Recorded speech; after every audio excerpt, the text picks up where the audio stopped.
আসসালামু আলাইকুম রহমতুল্লাহি ওয়া সুপ্রিয় দর্শকবৃন্দ, আশা করি সকলেই ভালো আছেন। আমাদের আজকের আলোচনার বিষয়বস্তু হলো শিখিজম বা শিখ ধর্ম। আজকের এই এপিসোডে আমরা শিখ ধর্মের উৎপত্তির মূল ইতিহাস, শিখ ধর্মের ধর্মীয় বিষয়সমূহ, এই ধর্মের ধর্মগ্রন্থ সহ আরও বিভিন্ন বিষয় সম্পর্কে বিস্তারিত জানব। এবং ভিডিওর একদম শেষ পর্যায়ে থাকবে শিখরা কেন সবসময় তাদের মাথায় পাগড়ি পরে এই প্রশ্নের উত্তর।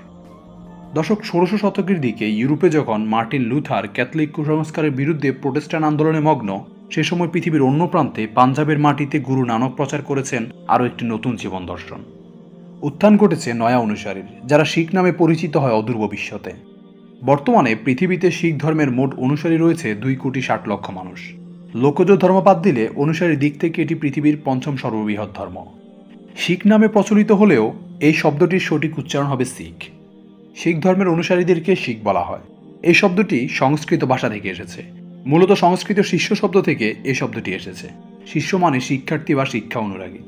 অন্য মত অনুসারে সংস্কৃত শব্দ শিক্ষা থেকে এই শব্দের উৎপত্তি, যার অর্থ হল নির্দেশ বা উপদেশ। যে ব্যক্তি এক বা অদ্বিতীয় সৃষ্টিকর্তায় বিশ্বাস করে, নানক থেকে গোবিন্দ সিং অবধি ১০ গুরুতে বিশ্বাস করে, গ্রন্থ সাহেব, শিক্ষা কীর্তন এবং অন্য ধর্মমতের প্রতি সহনশীলতায় বিশ্বাস করে, তিনি শিখ হিসেবে পরিগণিত হয়। দর্শক, আমরা যদি শিখ ধর্মের উৎপত্তির ইতিহাস সম্পর্কে জানতে চাই, তাহলে আমাদেরকে একটু পিছনে ফিরে যেতে হবে। নবম দশক। এ সময় দক্ষিণ ভারতে হিন্দু ধর্মের বিপ্লব শুরু হয়। প্রথম সারিতে ছিল আলভার ও আধ্যার নামে দুটি দল। বৌদ্ধ এবং জৈন ধর্মের দার্শনিক তত্ত্ব আলোচনায় আবেগময়তার অনুপস্থিতিকে কটাক্ষ করেন তারা। আলভাররা ছিল বিষ্ণুর ভক্ত আর আধ্যাররা শিবের। তবে দিন শেষে উভয়ে এক স্রষ্টার উপাসনা করত। তারা বর্ণপ্রথার কঠোরতা শিথিল করে ছড়িয়ে দেয় ভালোবাসার বাণী। একেশ্বরবাদ, মানবতার সাম্য এবং দলগতভাবে স্তুতিগান তাদের মধ্যে প্রভাব বিস্তার করে দ্রুত। ফলে সাধারণ মানুষ ধর্মের নিরস্তত্বতাকে ছেড়ে ঝুঁকে পড়তে থাকে তাদের দিকে। সেই প্রাচীনকাল থেকেই আরবদের সাথে বাণিজ্যিক যোগাযোগ ভারতের। বণিকদের অনেকেই আর আরবে ফিরে যায়নি। ইসলাম আগমনের পর সেই বৈশিষ্ট্য আরও পোক্ত হয়। ৬৩৬ সালের পর থেকে আরব মুসলমানরা মালাবার উপকূলে ছড়িয়ে পড়তে থাকে, এখানে বিয়ে করে স্থায়ী হতে থাকে। এভাবে স্থানীয়দের মধ্যে ধর্মের বিস্তার হওয়াতে দ্রুত নতুন ইন্দো আরবীয় সমাজের তৈরি হলো। এ সময়ে প্রসারিত হয় হিন্দু ধর্মে ভক্তিবাদ আর ইসলামে সুফিবাদ।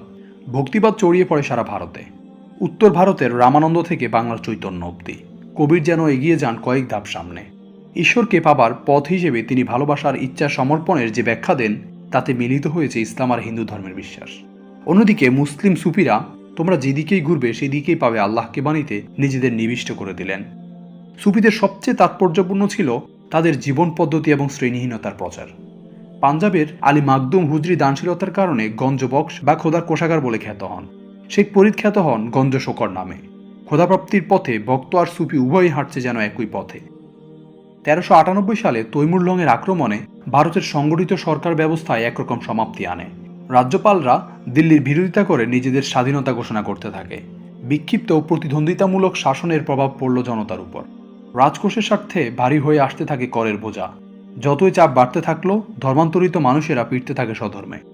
লোদি বংশের যে বিশৃঙ্খলা বাবরকে ভারতে আসতে প্রলুব্ধ করেছিল, একই সময়ে জন্মানো ঘৃণা আর জবরদস্তির আবহে চাপা পড়ে যাচ্ছিল সুফি ও ভক্তদের ভালোবাসার গান। এই সময়ে ১৪৫৯ সালের ১৫ এপ্রিল লাহোরের নিকট অবস্থিত রায়ভৈকি তালবন্দি নামক গ্রামে এক হিন্দু ক্ষত্রিয় পরিবারে জন্মগ্রহণ করেন নানক। বর্তমানে এই স্থানটি পাকিস্তানের নানকানা সাহিব নামে পরিচিত। তার বাবার নাম ছিল মেহতা কল্যাণ দাস বেদী এবং মাতার নাম ছিল তৃপ্তা দেবী। মেহতা কল্যাণ দাস বেদী একজন পাটোয়ারি ছিলেন, যিনি গ্রামের মুসলিম জমিদার রায় বুল্লারের অধীনে চাকরি করতেন। ৭ বছর বয়সে বর্ণমালা ও সংখ্যা শেখানোর জন্য নানককে পণ্ডিতের কাছে পাঠানো হয়। পরে আরবি ও ফার্সি শেখার জন্য এক মুসলিম আলেমের সান্নিধ্যে থাকেন ২ বছর। কিন্তু পার্থিবতায় তার আগ্রহ ছিল না কখনোই।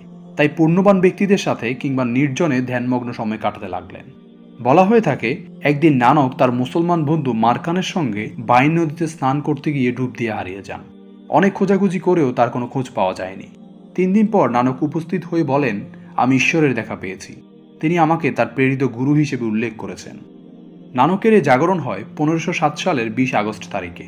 কয়েকজন সাধু সন্তের জীবনদর্শ এই ধর্মের দর্শনে বিশেষভাবে প্রতিফলিত হয়েছে। এদের মধ্যে রয়েছেন রবিদাস ও কবির। তাদের ঈশ্বর ভক্তি অনেকটা বৈষ্ণববাদের ভক্তি আন্দোলনের সঙ্গে সামঞ্জস্যপূর্ণ। তবে শিখ ধর্মে মূর্তি পূজা নিষিদ্ধ। শিখ ধর্ম কঠিন আত্মসাধনায় বিশ্বাসী। নানকের প্রচারণা ছিল সহজ। ঈশ্বর তার কাছে কেবল আধ্যাত্মিক ধারণা হয়ে থাকেনি, এসেছে সামাজিক আচরণ নীতিমালা হিসেবেও। ঈশ্বর চূড়ান্ত সত্য হবার কারণে যা কিছুই অসত্য তা অনৈশ্বরিক। তার ধারণা ছিল জগতে হিন্দু বা মুসলিম বলে কিছু নেই, নেই সাদা কিংবা কালো, রাজা কিংবা ফকির, নারী কিংবা পুরুষের পার্থক্য, কেবল আছেন এক ঈশ্বর। এজন্য বলা হয় ইক ওয়াঙ্কার বা সৃষ্টিকর্তা এক, তার সামনে সকল মানব জাতি সমান। নানক বিশ্বাস করতেন জগতের সকল অনিষ্টের পিছনে মানুষের অহম সম্পৃক্ত। দল এবং উপদলজনিত প্রয়োজনীয়তাকে তিনি দেখেছেন অনর্থক হিসেবে। নানক বরাবরই গুরুর আবশ্যিকতা নিয়ে কথা বলতেন। পরবর্তীতে ধর্ম এগিয়ে গিয়েছে সেই গুরুদের হাত ধরেই। শিখ ধর্মে গুরু হলেন 10 জন। এই 10 জন গুরু হলেন গুরু নানক, গুরু অঙ্গদ, গুরু অমরদাস, গুরু রামদাস, গুরু অর্জুন মল, গুরু হরগোবিন্দ, গুরু হররায়, গুরু হরকৃষ্ণ, গুরু তেগ বাহাদুর এবং গুরু গোবিন্দ সিং। লেহনা ছিলেন একজন অনুরক্ত হিন্দু, অথচ নানকের সংস্পর্শে এসে তিনি হয়ে উঠলেন গুরু অঙ্গদ। তার নম্রতার দরুন বিভাজন রোধ হয়ে শিষ্যের সংখ্যা ক্রমশ বাড়তে থাকে। তিনি বর্ণমালা বাছাই করে নানকের স্মৃতিগুলো গ্রন্থিত করা শুরু করেন, যা গুরুমুখী নামে পরিচিত।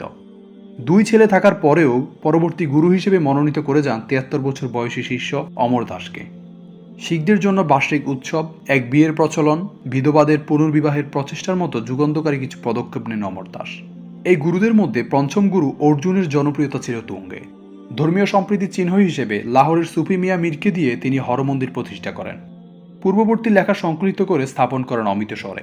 মোগল সম্রাট আকবর পছন্দ করলেও জাহাঙ্গীরের কোপ দৃষ্টি পড়ে তার উপর, কিন্তু প্রথম দিকে তেমন কিছু করেননি। পরবর্তীতে বিদ্রোহী শাহজাদা খসরুকে সমর্থন দেবার অভিযোগে তাকে মৃত্যুদণ্ড দেওয়া হয়। অর্জুনের রক্ত শিখ সম্প্রদায়ের পাশাপাশি পাঞ্জাব জাতীয়তাবাদের বীজে পরিণত হয়। আধ্যাত্মিকতার সাথে যুক্ত হয় অধিকার আদায়ের প্রচেষ্টা। স্থানীয় মুঘল প্রশাসকের স্বেচ্ছাচার থেকে নিপীড়িত হিন্দু ও মুসলমানদের রক্ষা করার তদবির চলে। পরিণামে 1775 সালে নবম গুরু তেগ বাহাদুরকে মৃত্যুদণ্ড দেন আরেক সম্রাট আওরঙ্গজেব। বলা প্রাসঙ্গিক, ধর্মের ইতিহাসে তেগ বাহাদুরই একমাত্র প্রচারক যিনি ভিন্ন ধর্মের অধিকার আদায়ে মৃত্যুবরণ করেছেন। পিতার মৃত্যুর পর তার ইচ্ছা অনুসারেই মাত্র 9 বছর বয়সে গুরুর আসনে বসেন গুরু গোবিন্দ সিং। বয়স কম হলেও তার নেয়া পদক্ষেপগুলোই শিখ বিশ্বাসকে মহিরুহে পরিণত করে। তিনি একাধারে শিখেন সংস্কৃত, হিন্দি, পাঞ্জাবি এবং ফার্সি, অন্যদিকে রপ্ত করেন ঘোড়ায় চড়া এবং বন্দুক চালনা। পড়াশোনা করেন নানকের বোধিপ্রাপ্তি থেকে তার পিতার মৃত্যুদণ্ড অবধি শিখদের সংগ্রাম নিয়ে। দাদা হরগোবিন্দের মতো হাতে তুলে নেন তলোয়ার। পরিবর্তন আসলো শিখ সম্প্রদায়ের সাধারণ বৈশিষ্ট্যেও। শাসকের নিপীড়ন থেকে অসহায় এবং সাধারণকে রক্ষার জন্য প্রতিষ্ঠা করলেন বিশেষ বাহিনী খালসা। চলতে থাকে সশস্ত্র সংগ্রাম। ততদিনে সকল গুরুর আপ্তবাক্য নিয়ে সুসংগঠিত করা হয়েছে গ্রন্থ সাহেব। গুরু গোবিন্দ মানুষ গুরু পর্বের সমাপ্তি টেনে পরবর্তী গুরু হিসেবে গ্রন্থ সাহেবকে নিযুক্ত করলেন, অর্থাৎ 11তম গুরু হল এই গ্রন্থি সাহেব। এই গ্রন্থকে চিরস্থায়ী গুরু হিসেবে নির্ধারণ করা হয়, আর এই গ্রন্থকে গুরু হিসেবে নির্ধারণ করার কারণেই এটিকে গুরু গ্রন্থ সাহেব বলা হয়ে থাকে। দর্শক, শিখ ধর্মের ধর্মগ্রন্থ হল গ্রন্থে সাহেব। এই ধর্মগ্রন্থটি বিশ্বের অন্যান্য ধর্মের ধর্মগ্রন্থগুলো থেকে অনেক দিক দিয়ে আলাদা। কোনো ধর্মীয় প্রধান পুরুষের মতোই এই গ্রন্থ শতাব্দীর পর শতাব্দী ধরে শিখদের অমর গুরুর ভূমিকা পালন করছে। তাছাড়া গ্রন্থি সাহেবই একমাত্র ধর্মগ্রন্থ যার ভেতরে অন্য ধর্মের মানুষের লেখাও স্থান পেয়েছে। শিখরা মূর্তি পূজা করে না, কিন্তু গ্রন্থটিকে জীবিত গুরুর ন্যায় শ্রদ্ধা করে। মানুষের আত্মিক আধ্যাত্মিক পরিশুদ্ধি নিয়ে বিভিন্ন সময় লেখাগুলি মূলত কবিতার আদলে। লেখাগুলো কেবল পাঠ করা হয় না, কীর্তন হিসেবে সমবেত কণ্ঠে গাওয়াও হয়। গ্রন্থি সাহেবের থাকার স্থান হিসেবে শিখ উপাসনালয়ের নাম গুরুদুয়ারা বা গুরুর দরজা। পঞ্চম গুরু অর্জুন বিকৃতের হাত থেকে গ্রন্থটিকে সুরক্ষার জন্য হাত দিয়েছেন লেখা সংকলনের। সেই লক্ষ্যে ভাই পিয়ারা, ভাই গুরুদাস এবং বাবা বুদ্ধকে প্রেরণ করেছিলেন বিভিন্ন প্রান্তে পাণ্ডুলিপি অন্বেষণে। নিজেও ছোটাছুটি করেন পুরাতন গুরুদের পরিবারে। দীর্ঘ প্রচেষ্টার পরে 1606 সালে অমৃতসরের হরমন্দিরে স্থাপন করা হয় গ্রন্থি সাহেবকে। গুরু অর্জুন নিজেই তার সামনে অবনত শিরে শ্রদ্ধা জ্ঞাপন করতেন। প্রথম থেকে লিঙ্গ, ধর্ম, বর্ণভেদে সকলে এটি পড়তে পারত। পরবর্তীতে নানা সমস্যা পার করে গুরু গোবিন্দ 1705 সালে এটি সংকলন সমাপ্তি করেন। তখন তার নিজের বয়সও শেষের দিকে, তাই অন্য এক সিদ্ধান্ত নিলেন তিনি। নতুন কাউকে গুরু নিযুক্ত না করে গ্রন্থি সাহেবকেই পরবর্তী চিরন্তন গুরু বলে নিযুক্ত করলেন 1708 সালে। গ্রন্থি সাহেবের বিবরণ ধারাবাহিক। গুরুদের শ্লোকের পরে আছে ভগত বা সাধুদের লেখা, যেখানে গুরু নানকের 974টি স্তোত্র বা শ্লোক, অঙ্গদের 62টি শ্লোক, অমর দাসের 907টি, রামদাসের 779টি, অর্জুনের 2118টি, তেগ বাহাদুরের 59টি শ্লোক এবং গুরু গোবিন্দের 1টি শ্লোক। ভগত বা সাধুরা ছিল নানা বিশ্বাসের।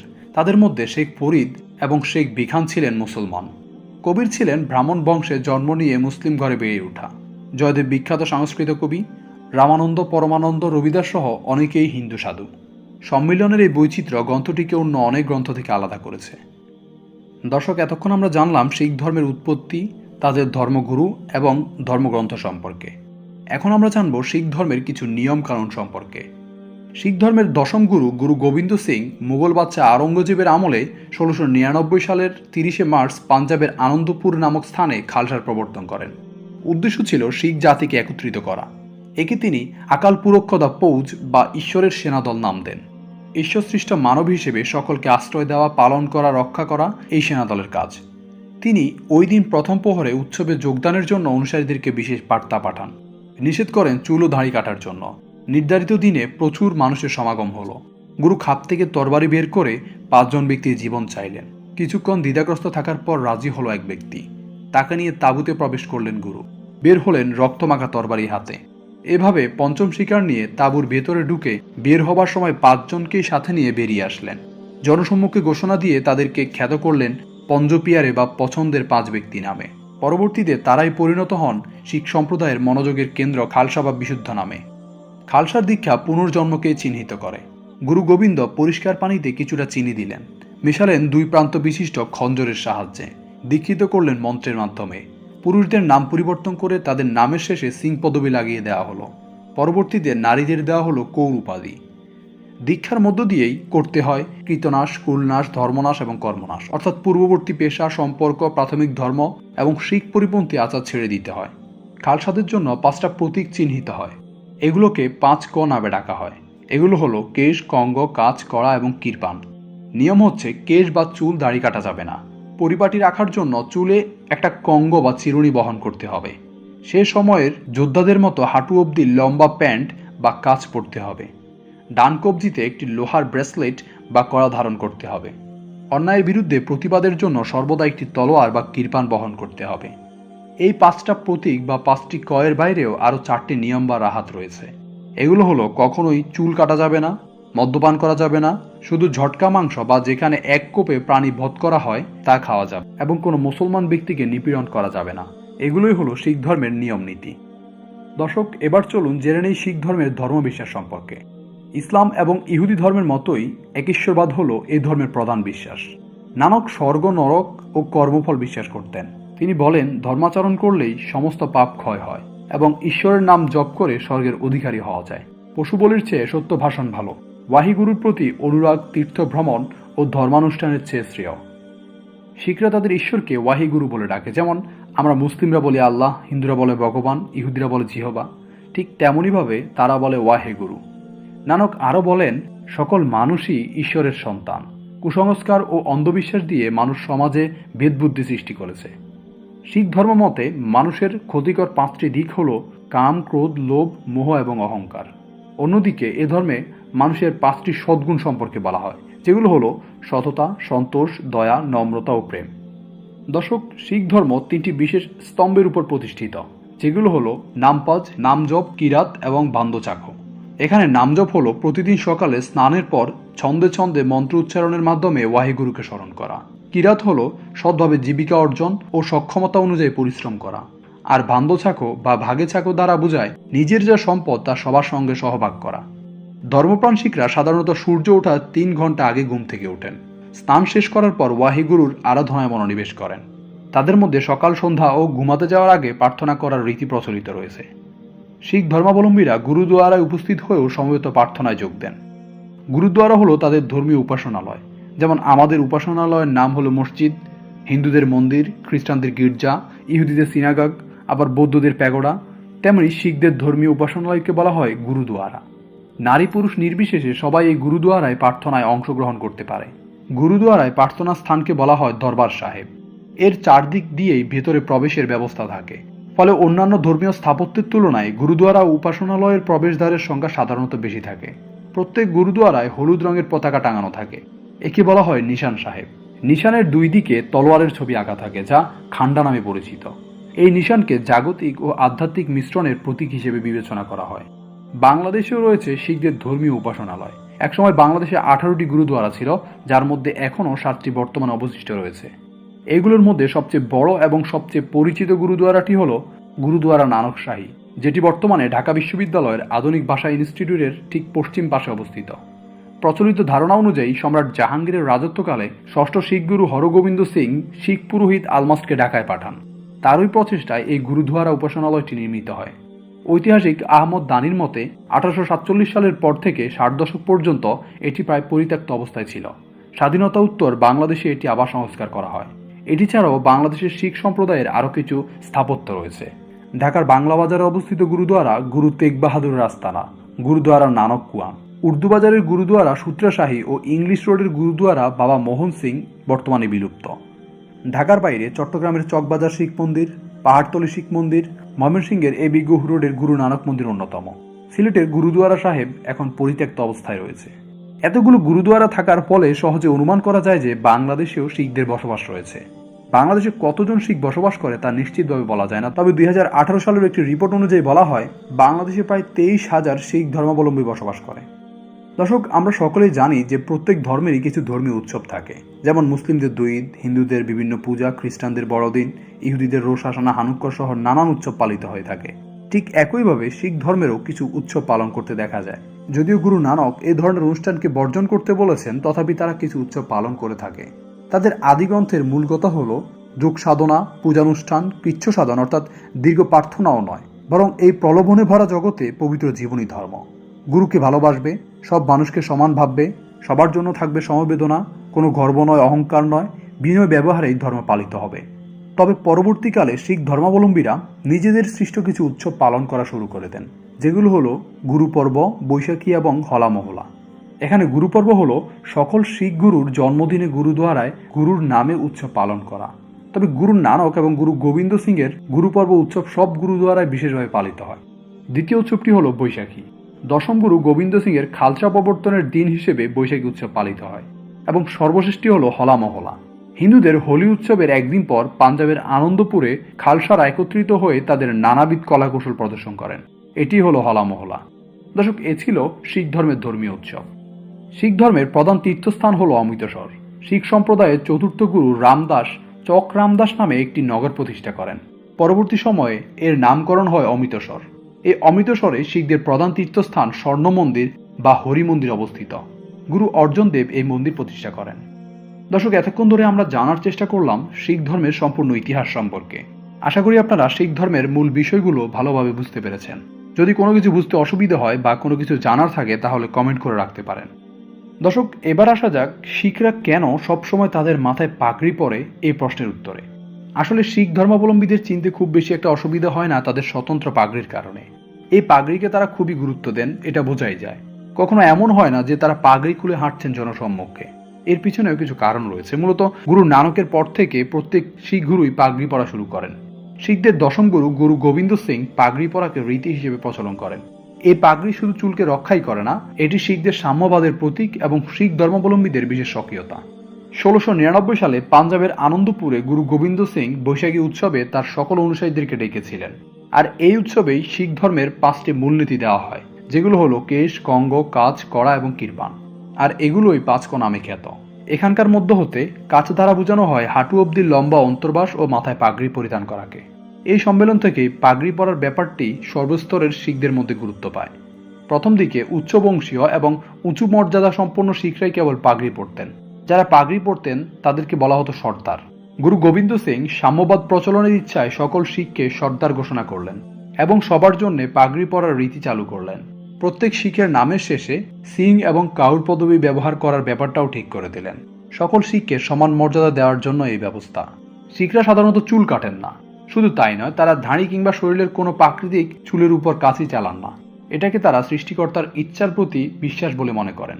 তাদের কথা হলো সৃষ্টিকর্তা যা দিয়েছেন সেটার বিরুদ্ধে যাওয়া উচিত নয়। যেহেতু চুল কাটেন না, তাই মাথায় পাগড়ি তাদের বিশেষ সুবিধা দেয় ধুলাবালি থেকে রক্ষা পাওয়ার ক্ষেত্রে। এক্ষেত্রে সাদা এবং কালো ও নীল রঙকে তারা প্রাধান্য দেন। এটিও শিখদের একটি প্রধান বৈশিষ্ট্য। লাল রঙের পাগড়ি পরা হয় শিখদের বিয়েতে। বিভিন্ন উৎসবে শিখরা কালারফুল পাগড়ি পরে থাকেন। এখন প্রশ্ন এসে যায় যে শিখ নারীরাও কি পাগড়ি পরেন কিনা। এর উত্তর হলো না। শিখ পুরুষরা যে ধরনের ট্রেডমার্ক পাগড়ি পরেন, নারীরা সেরকমটা পরেন না। তবে তারা লম্বা স্কার্ফ মাথায় পরেন, যাকে তারা বলেন চান্নি বা দুপাট্টা। শিখদের পাগড়ি আসলে বিশ্বস্ততার প্রতীক। তারা বিশ্বাস করে শিখদের মধ্যে কোনো ভেদাভেদ নেই, সকলেই সমান। এই বিশ্বাসের মর্যাদা হিসেবে তারা পাগড়িকে বিশেষ গুরুত্ব দেয় এবং সব সময় এটি পালন করে।